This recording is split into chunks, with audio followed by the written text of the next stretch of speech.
Hi guys, இன்றைக்கி நம்ம என்ன பார்க்க போகிறோன்னா ஈரல் குழம்பு பார்க்கலாமா. இதில் ரா ஸ்மெல் சுத்தமாக வராது. எப்படின்றத இந்த வீடியோ ஃபுல்லாக பாருங்கள், நான் சொல்லுவேன். அதுக்கு ஒரு மிக்ஸி ஜாரில் தேங்காய், சோம்பு, தக்காளி,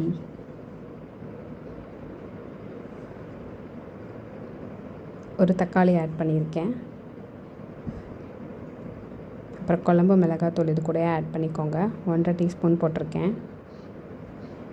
போட்டு இதை அரைச்சி வச்சுக்கோங்க. ஒரு பேனில் எண்ணெய் ஊற்றி தாளிக்கிறதுக்கு பட்டை மட்டும் போட்டுக்கோங்க. அதுக்கடுத்து வெங்காயம் போட்டு வதக்கிடுங்க. இது கூடவே இஞ்சி பூண்டு பேஸ்ட்டு போட்டு இஞ்சி பூண்டோட ரா ஸ்மெல் போகிற வரைக்கும் வதக்கிடுங்க.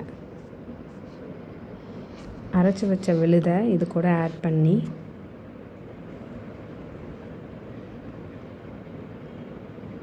பண்ணிட்டிங்கன்னா ஈரலையும் இது கூட போட்டுக்கலாம். ஈரல் அந்த ஸ்மெல் வராமல் இருக்கிறதுக்கு ஒரு 5 நிமிஷம் தண்ணியிலே வச்சுட்டு, அதில் மஞ்சத்தூள் போட்டு எதுவும் மிக்ஸ் பண்ணக்கூடாது. தண்ணியில் வச்சுட்டு அதுக்கப்புறம் இதில் போடும்போது மஞ்சத்தூள் போட்டுக்கணும். அப்போ தான் அதோட பச்சை ஸ்மெல் வராது. இந்த கவுச்சி வாடை இதில் சுத்தமாக வராது. இதை ஒரு தடவை ட்ரை பண்ணி பாருங்கள். அதுக்கப்புறம் நீங்கள் இதை திரும்பி செஞ்சு கொடுப்பீங்க. பிடிக்காத குழந்தைங்க கூட சாப்பிட்ருவாங்க. வாங்க, இந்த மாதிரி போட்டுட்டு பரட்டி விட்டுருங்க. ஒரு நிமிஷம் பரட்டி விடுங்க.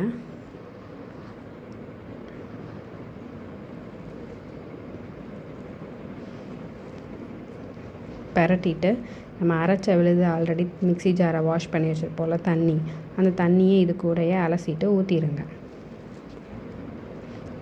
உங்களுக்கு கிரேவி மாதிரி வேணும்னா இது கூட கொஞ்சம் மட்டும் ஊற்றிட்டு விட்டுருங்க. இல்லை எனக்கு குழம்பு மாதிரி வேணும், இட்லிக்கெலாம் ஊற்றி சாப்பிட சூப்பராக இருக்கும். ஆனால் குழம்பு மாதிரி வேணும்னா கொஞ்சம் தண்ணி எக்ஸ்ட்ராவாக ஊற்றி உப்பு கொஞ்சம் லைட்டாக தூக்கலாக போட்டு பண்ணுங்கள். செம்மையாக இருக்கும், சூப்பராக இருக்கும். அப்படியே குழம்பெல்லாம் வச்சுட்டு வெளியே பார்த்தா சரியான மழை. அந்த மழையை ரசிச்சுட்டு குழம்பும் கொதிச்சிருச்சு. இந்த மாதிரி நல்லா தலைன்னு கொதிச்சு வரணும்.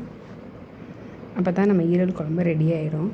பாருங்களேன், எங்கள் வீட்டில் கொஞ்சம் தண்ணியாக தான் கேட்பாங்க. இட்லிலாம் ஊறி அதில் சாப்பிடும்போது சூப்பராக இருக்கும். ஒரு நிமிஷம் ட்ரை பண்ணி பாருங்களேன். அடுத்து நீங்கள் இதவே செஞ்சு பார்ப்பீங்க.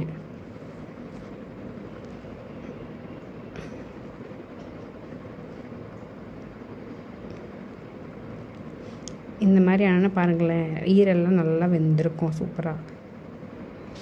இதே மாதிரி நெக்ஸ்ட் வீடியோவில் உங்களை பார்க்குறேன். பாய்.